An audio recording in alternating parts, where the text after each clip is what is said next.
তোমাদের দাদাভাই বাড়িতে এসেছে আর সবার জন্য কি কি এনেছে চলো তোমাদেরকে দেখাই। ও তো বাড়িতে এসেছে প্রায় সন্ধ্যা হওয়ার কিছুক্ষণ আগে, আর এখন তো সন্ধে হতে হতে প্রায় 6:30 7টা বেজে যায়। তো ও এসেছে 5টা 5:30টার দিকে, আর আমাকে এসে মাত্র খাবারের ব্যাগটা হাতে ধরিয়ে দিল। তো আমি বার করে দেখি না এখানে লিচু এনেছে, আর এই গ্রীষ্মে প্রথমবার আমাদের বাড়িতে লিচু এলো।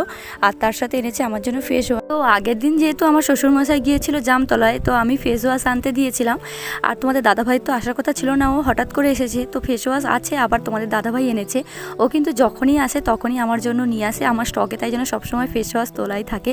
আর তার সাথে এনেছে পাকা পাকা মিষ্টি মিষ্টি আম। আমগুলো এত সুন্দর সেন্ট বাড়া ছিল, আর আমি তো আম খেতে ভীষণই ভালোবাসি। আর আগের দিন আমার শ্বশুরমশাই আম নিয়ে এসেছিলো, সেগুলো ফ্রিজে ছিল, আর আমরা খেয়েছি আর ওর জন্য রেখে দিয়েছিলাম। আর তার জন্য আমি ওইটা আমটা বার করে রেখে দিলাম, আর ফ্রিজটা খালি করে আর বাকি ফলগুলোকে ফ্রিজের মধ্যে রেখে দিলাম। আর এই গরমের মধ্যে তো ঠান্ডা ঠান্ডা ফল খেতে কিন্তু দারুণ লাগে। তো ভিডিওটা কেমন লাগলো কমেন্টে জানিও। দেখা হচ্ছে নেক্সট ভিডিওতে।